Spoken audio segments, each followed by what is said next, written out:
inconveniente. Hacemos el mejor esfuerzo y quiero pues aprovechar la presencia de ustedes. Les voy a dar unas indicaciones también, ¿no? Les voy a dar unas indicaciones también y sobre esas indicaciones también ya luego las ponemos en la plataforma, ¿ok? Bueno, gracias por estar conectados en esta noche. A ver, ¿quién está por acá? ¿Quién tenemos en esta noche? ¿A quién está aquí? Ajá, estamos con Carolyn y con Isamar. Había alguien más también que dijo que iba a conectarse, esperemos pues que pueda conectarse. Bien, como ustedes sabrán, estamos nosotros desarrollando ahorita lo que corresponde a la temática que tiene que ver con los argumentos clásicos sobre la existencia de Dios. De acuerdo con nuestro sílabo, ahora estaríamos nosotros en la clase 2.1 de la unidad 2. Nos corresponde ver el día de hoy tres argumentos, son más. Y eso justamente es parte de la tarea que ustedes tienen para desarrollar. Si ustedes ven el sílabo ahí, y ahí tienen la tarea, ¿no?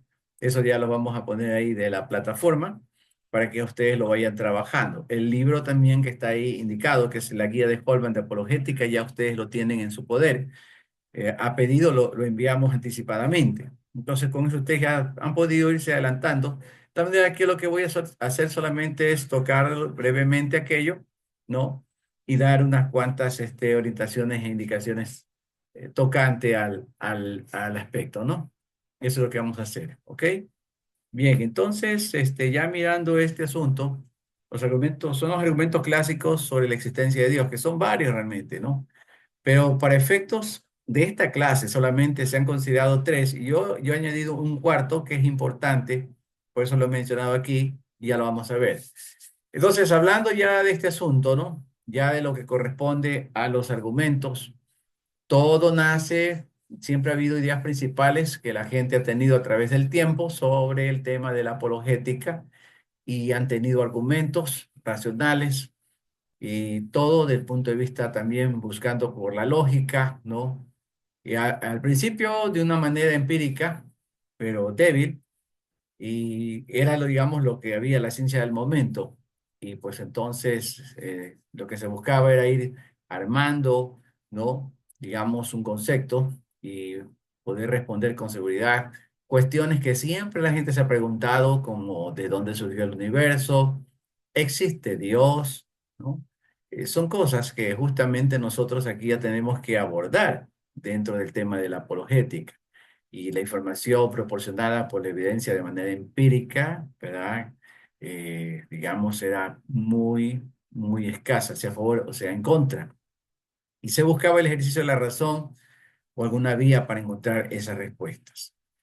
Aquí tenemos la figura de un gran pensador llamado Leibniz. Y este es más notable porque este de aquí es el que apuntó hacia la necesidad de una causa primera. Él decía, nada surge desde la nada, nada puede surgir desde la nada. Entonces, Leibniz se hizo muy notable buscando siempre la causa primera y allí vamos a ir buscando, ¿no? Que a través del tiempo ha habido argumentos tradicionales para probar la existencia de Dios, que pasaron por muchas manos, muchas mentes a lo largo de los siglos, adoptando muy diversas formulaciones e incluso distintos nombres. Pero podríamos quizá agruparlos en tres fundamentales. Aquí donde yo pongo, ¿verdad? Algunos que de pronto que estoy considerando, aunque la base está sobre tres, de acuerdo con el sílabo, pero menciono este que sería uno, como quien dice, como algo extra. Esos argumentos cosmológicos afirman que la existencia del universo prueba la existencia de Dios, ya que el universo necesita una causa para explicar el porqué de su existencia. Y consideramos la figura de un plato. Si un plato está sobre la mesa, es porque alguien lo puso allí. Si hay un plato sobre la mesa, alguien lo puso. El plato no se mueve solo, ¿verdad? Eh, entonces, al pensar de esto justamente, ¿no? Es allí a donde nosotros tenemos que considerar digamos, este tipo de argumentos, ¿no? Argumentos como tenemos un argumento que se llama teleológico, lo que vamos a ver después de un momento un poquito más. Pero este afirma que las propiedades del universo y no solo su mera existencia prueban a Dios, porque en dichas propiedades puede percibirse la intencionalidad de un diseñador, siguiendo la figura del plato. Si el plato es un objeto con una forma determinada, alguien debió diseñarlo de ese modo. En el primer caso, ¿verdad? En el primer caso, ahí estábamos mirando que el plato fue puesto en algún lugar, ¿no? Es como lógico. En el argumento teológico, el plato tiene una forma determinada. Alguien lo hizo de ese modo. Y aquí ponemos un argumento que ha sido motivo también de bastante consideración.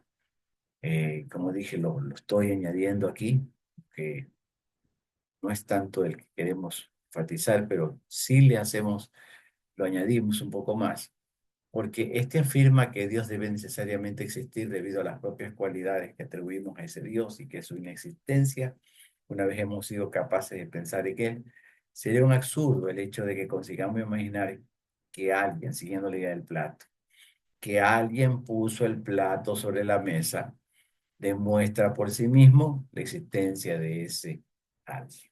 Entonces, ¿sí ven? En el primer caso, el plato es puesto sobre la mesa. El plato, ¿verdad? Alguien tiene que haberlo puesto. En el segundo caso, el plato no se hizo a sí mismo. El plato, alguien tiene que haberlo hecho. Y en el ontológico aquí utilizamos la figura del plato, ya que no se puede uno imaginar que alguien puso el plato sobre la mesa, ¿no? Demuestra por sí mismo la existencia de que hubo alguien, ¿no? Entonces, interesantemente, vamos a ver estos, digamos, en prueba y análisis, suponiendo que el tiempo sí existe, que las objeciones al argumento cosmológico que hasta este momento vamos presentando son inválidas y que el universo tuvo efectivamente una causa sobrenatural completamente ajena a él, que podríamos llamarla Dios. ¿Por qué no se puede considerar refutación intelectual del argumento cosmológico como una refutación de la existencia de Dios? O tampoco se puede considerar la demostración intelectual del argumento cosmológico como una demostración de la existencia de Dios. Y aquí es donde se hace mención de los apologistas. Los apologistas son aquellos que se han pronunciado precisamente para defender la fe, como ya hemos hablado en otra oportunidad. No, la apología justamente es lo que hace. Los apologistas son aquellos que presentamos diferentes puntos de vista.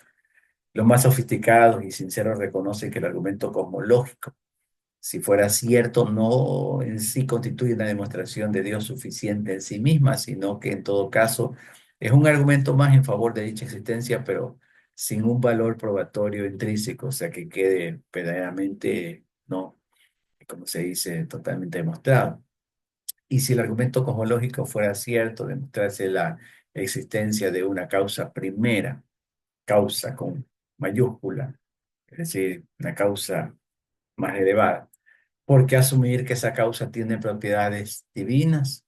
Más aún, ¿por qué asumir que esa causa puede identificarse con el Dios personal e intencionado del que hablan las grandes religiones? Todas las religiones dicen, ¿verdad?, creer en Dios. Y pues, de alguna manera hay una inclinación, ¿no?, a buscar el origen de las causas. Y obviamente todos apuntan a que es Dios. Naturalmente, una parte de los apologistas defiende que el argumento cosmológico sí conduce a la existencia de ese Dios personal, pero hay otra parte, especialmente entre los apologistas más cercanos a la ciencia, que no son muchos, pero sí los hay, y algunos muy brillantes en sus expresiones, sus exposiciones, que admite que el argumento cosmológico podría conducir a la idea de una causa primera, pero que las características de esa causa deberán deducirse a otro tipo de argumentos, como el teleológico, que ya lo vamos a ver un momentito más, y otras evidencias que exceden lo que el argumento cosmológico trata y que entrarían sobre todo dentro del argumento teleológico y entre los no apologistas, o sea, los que no defienden el tema de la fe. Por descontado, es prácticamente unánime la idea de que aun siendo cierto el argumento cosmológico, no podría deducirse la existencia de una causa identificable con el Dios de las grandes religiones. Es una forma filosófica, ¿verdad? Que le lleva a pensar, o sea, ¿hay una causa primera? Claro que sí. Esa causa primera apunta a Dios. Entonces, para explicar que el argumento cosmológico no puede conducir por sí mismo a la idea de un Dios personal, como lo puedan ser el del cristianismo, el judaísmo o el islamismo, que son las tres más grandes corrientes, ¿verdad? Creencias, ¿no? Religiones también, si la ponemos en ese plan. Entonces, vamos a ver desde el punto en que dábamos por bueno que el universo tuvo una causa y que dicha causa debió ser inmaterial, intemporal y omnipotente. Inmaterial porque tuvo que ser, digamos, algo que fue lo que cambió y produjo la materia.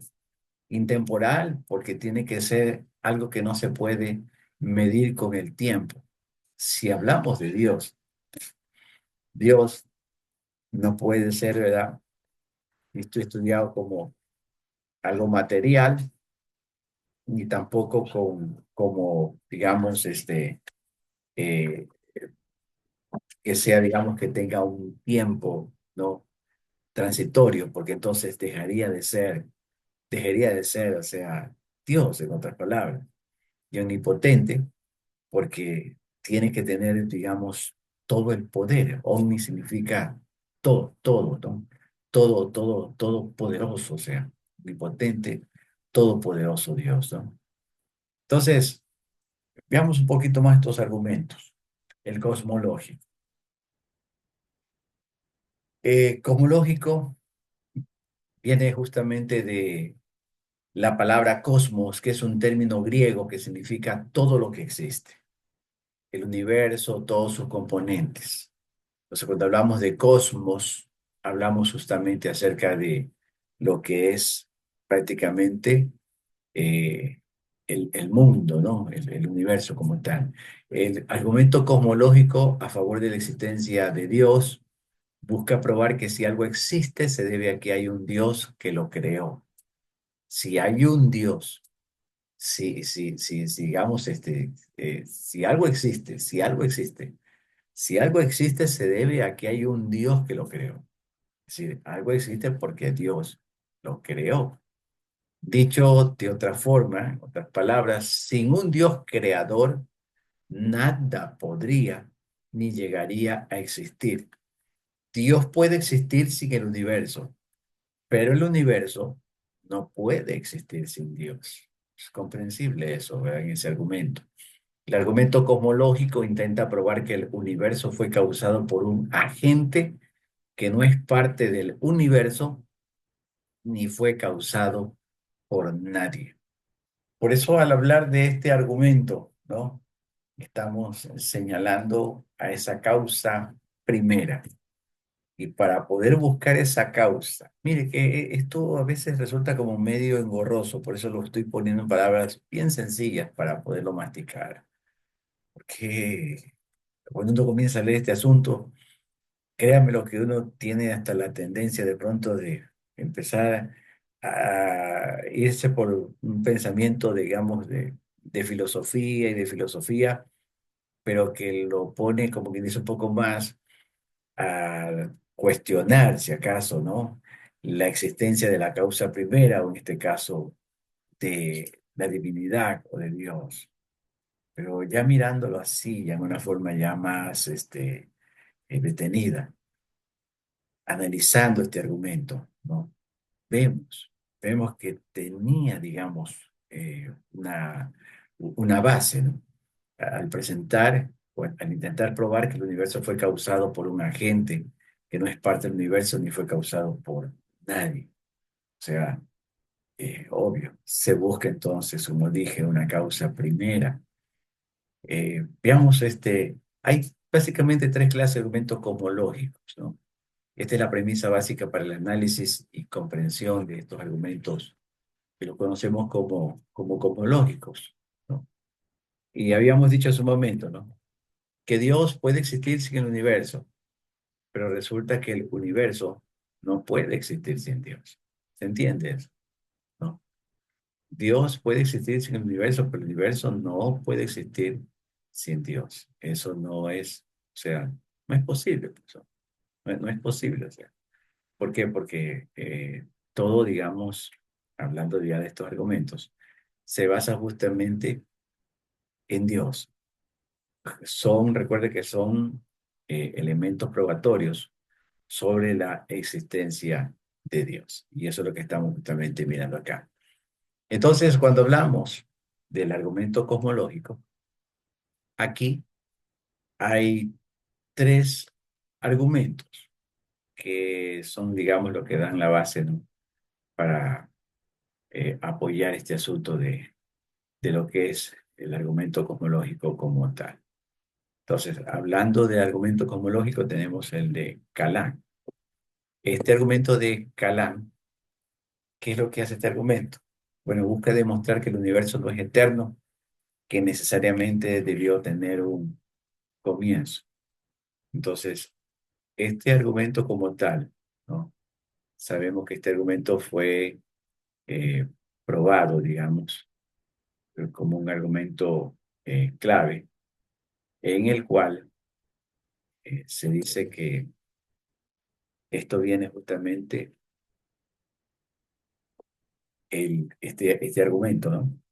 Se dice que este argumento tiene que ver mayormente con un origen donde los ilamitas, digamos, tuvieron necesariamente que ver con este argumento. Entonces, el Calán es interesante porque se trata justamente de ver que Dios no puede existir sin el universo no puede existir sin Dios, todo debe tener un comienzo, ¿no? Y este Calán, se sabe también de que no cobró fuerza sino hasta la época de la Edad Media, y fueron pensadores y lamitas los que lo impulsaron. Calán es una palabra árabe que significa conversación o discurso. Entonces, esto en esencia, ¿verdad? Y ellos hablaban de infinitos, hablaban de que existen dos clases de infinitos: los infinitos potenciales o abstractos y los infinitos reales o concretos. Para resumir en pocas palabras, tenía que ver los infinitos potenciales, un conjunto de números que pueden crecer de una forma, y mientras que los infinitos, los otros que serían los, eh, los reales, aquellos que se pueden, como se dice, ir ah, midiendo, que se va añadiendo y poco a poco se va, digamos, teniendo un resultado. Se hace la idea, o se presenta la idea, para entender esto, ¿no? De los infinitos, como que alguien tuviera, digamos, que hoy en día sería una memoria, pero pues para una memoria tiene una capacidad más grande, pero ya casi no se usa, pero el CD, la idea del CD, el CD tenía una cierta cantidad que se podría grabar. Y una vez que se acababa esa memoria, digamos, capacidad que daba el CD, no había forma. Hagamos de cuenta como que ese CD se podía seguir grabando, grabando, grabando y grabando. Entonces, esa era la idea, ¿no? De hablar de un infinito. Pero sabemos que es una práctica, era bien difícil que se diera. Ahora, tenemos la otra, que es el argumento tomista. Y ese argumento es aquel que afirma que todo lo que existe depende de algo más para existir, pero no puede haber una cadena infinita, así que debe existir algo que no dependa de nada. Y entonces aquí aparece la idea de Dios una vez más. Entonces, cuando vamos aquí a este argumento, ¿no? Aquí entonces, al pensar de este argumento, aquí es donde entonces nosotros vamos viendo de que hay una cadena, ¿sí? Que se va dando, digamos, poco a poco, vamos a decirlo así, ¿no? Entonces ahí tenemos nosotros ese argumento que es el argumento tomista. Ese, ¿por qué se lo llama tomista? Porque digamos, se lo relaciona con Tomás de Aquino. Entonces, Tomás de Aquino fue aquel que impulsó este argumento. Por eso, entonces, de ahí viene, ¿verdad? Que se la da tomista, o sea, se le atribuye a Tomás de Aquino. Tomás de Aquino fue aquel que trató de probar la existencia de Dios a partir del movimiento. La idea era esta. El movimiento es un efecto y como tal responde una causa. Entonces, Tomás de Aquino que decía, todo lo que se mueve es movido por otro. Argumento tomista, todo, o sea, se mueve, depende de algo más, ¿no? Es movido por otro. Entonces, todo lo que se mueve es movido por otro. Ese es el argumento, esa es la clave, digamos, del argumento tomista. Y tenemos el otro argumento que lo mencionamos al comienzo, ¿ya? Que es el Leibniziano. Leibniziano. Eh, Todo lo que existe necesita una explicación, razón suficiente, y la razón última del universo no puede estar dentro de sí mismo, así que debe ser algo externo, y él también apunta a que ese es Dios. Entonces, Leibniz aceptaba los argumentos presentados por Tomás de Aquino, pero eh, no los satisfacía porque no se ocupaban del porqué de la causa. O sea, hablando físicamente, por ejemplo, toda, todo efecto tiene una causa. Entonces, ahí es donde se busca causa y efecto. Para que algo ocurra, en otras palabras, tiene que haber causa y efecto. Todo efecto tiene una causa. Si algo ocurre, porque algo lo causó, esa es la idea, ¿no? Entonces, Leibniz presenta justamente esto, ¿no? Y Leibniz incluso es aquel que hace la referencia a que no puede haber una sucesión infinita de causas, tampoco puede haber una sucesión infinita de razones. Entonces, hay una sola causa, en otras palabras, hay una sola causa. Y ahí entonces donde Leibniz apunta. ¿Cuál es esa causa? ¿Cuál es ese origen de todo? Ese origen es Dios. Ok. Ahí tenemos entonces otro argumento más, que es justamente el argumento moral, pero voy a pasarlo un momentito, quiero ir directamente, antes de ir a quiero ir a este de acá, que es el teleológico. Ya regresamos al moral. Entonces, este argumento teleológico, este es un argumento, en cambio, que en base a lo racional, eh, trata justamente de defender la existencia de Dios o una inteligencia creadora, o sea, Dios como una inteligencia creadora superior. Se basa en la idea de que el orden, el propósito, el diseño del cosmos son evidencia de la existencia de un ser superior. Este argumento teológico también se conoce como argumento físico, teológico, argumento del diseño inteligente. Se sabe que el clérigo inglés William Paley propuso una versión del argumento teleológico que utilizaba un reloj como analogía. ¿Cuál era la idea? Paley sostenía que la existencia de un reloj con sus piezas minúsculas y complejas que funcionan en armonía implica la existencia de un creador. O sea, vamos a ponerlo en perspectiva. Si existe un reloj, o sea, digamos, usted coge un reloj, decía, suponiendo que usted encuentra un reloj, ¿ya? Lo encuentra sobre la mesa. Listo. ¿Se acuerdan del plato? Al igual que el plato, alguien puso el reloj ahí.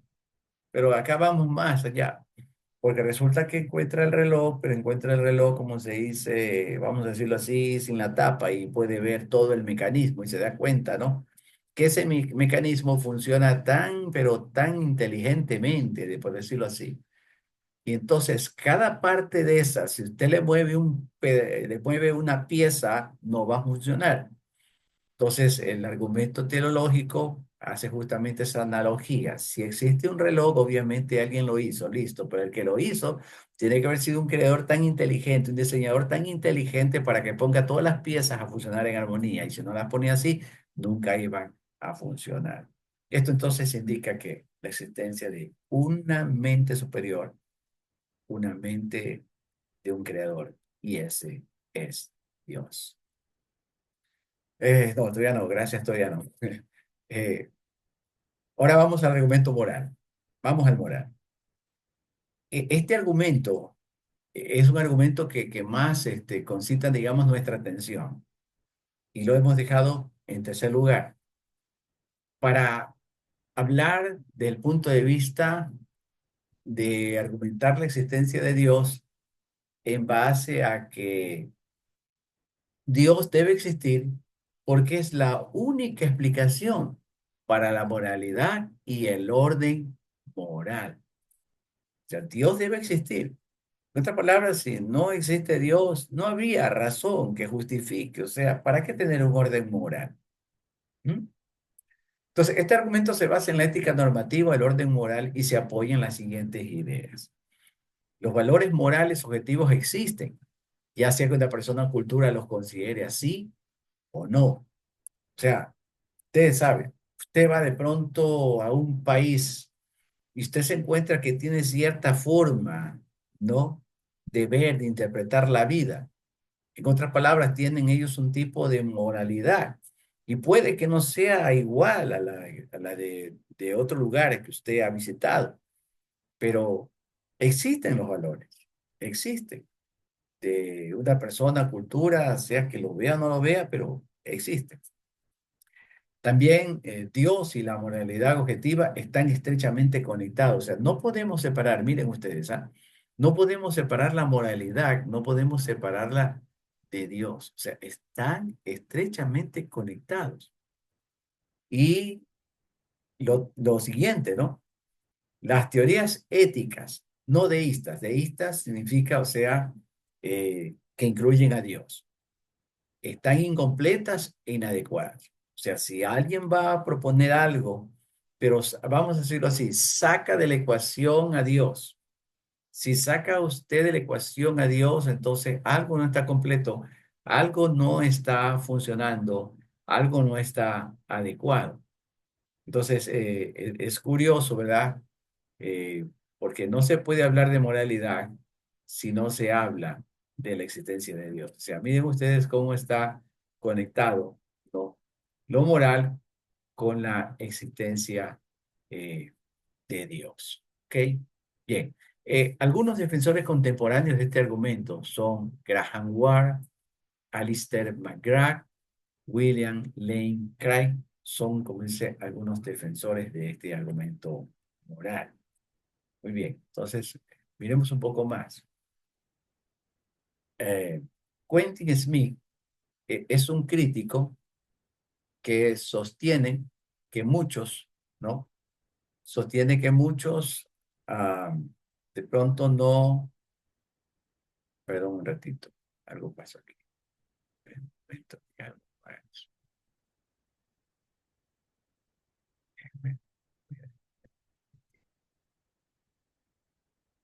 ya puede tener la grabación un ratito, ya, pues en pausa, algo pasó. En vivo cualquier cosa puede suceder, sucedió, está sucediendo aquí. En un momento, exacto, donde estábamos. Tienes que saber esto.